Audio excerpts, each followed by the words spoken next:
Hello, नमस्ते, हर हर महादेव। हम आप सबके भाई बानी दीपक दीपांशु। तो आप सब कैसन बानी?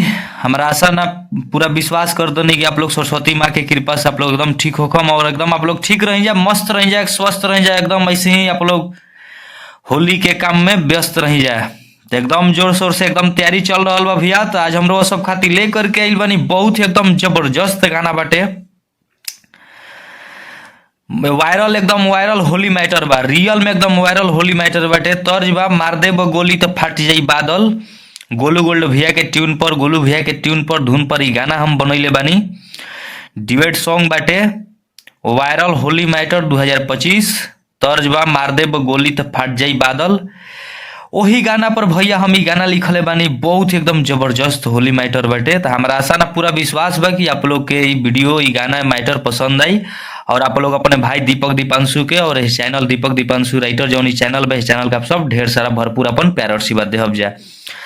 तो चलिए रहो सबके जे भी भाई के हमसे पर्सनल काम करवावे को होखी, गाना लिखवावे को होखी, म्यूजिक बनवावे को होखी, कंपोज करवावे को होखी, तो भाई हमसे संपर्क कर सकता रहो लोग। एकदम कम खर्च में बेटर काम, बढ़िया काम मिली। काम भैया पसंद नहीं आप लोग कहीं भी करा सके नहीं जा। जे भी भाई के पर्सनल काम करवावे को होखी, प्लीज आप लोग एक बार मौका दी जा, जुड़ी जा, काम करा के देखी जा। एक बाद में खुद काम पसंद नहीं आप लोग कहीं भी करा सकी नहीं जा।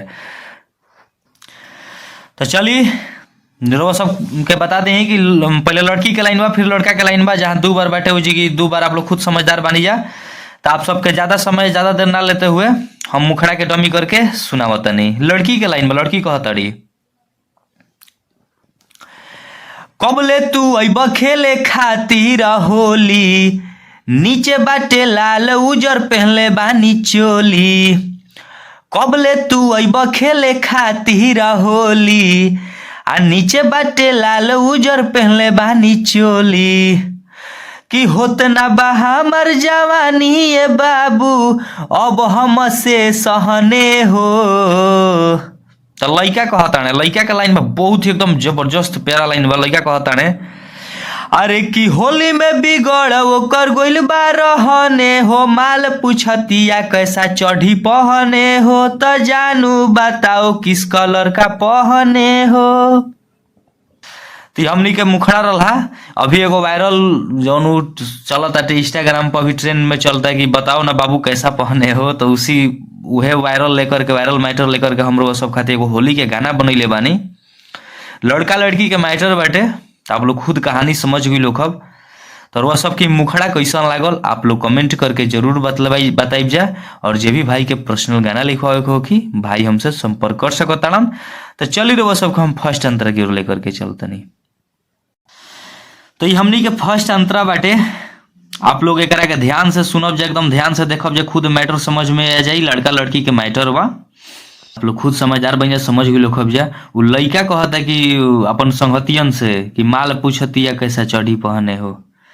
तो चलिए में लड़की के लाइन बा, का कहतड़ी लड़की। पहले लड़की के लाइन बा, फोन पर बतावाला से बुझाई ना, अब बिना पिचुकारी के फरियाई ना। तो लड़का कहताने कि तू मानवा बिगाड़ ताड़ू बोल के, आओ मिले तो देखाव तानी खोल के। तो फिर लड़की कहताड़ी, अरे कि जुगु जुगु जी आई अरऊ, असो होली में मान ले लो कहने हो, कहने हो। तो फिर लड़का कहताने, अरे कि होली में बिगड़ ओकर गोइल बा रहने हो, माल पूछतिया कैसा चढ़ी पहने हो, तो होली में बताओ जानू किस कलर का पहने हो। तो हमनी के फर्स्ट अंतरा रहा हमारी मैटर लिखल गाना कैसा लागल आप लोग जरूर कमेंट करके बतलाइब जा। मैटर समझ में आ गुल बटे, तो वह बस बात बा, लड़का लड़की के मैटर बा। तो चलिए आप लोग कमेंट करके जरूर बतलाइब जा कि हमारी फर्स्ट अंतरा लिखल कैसा लागल।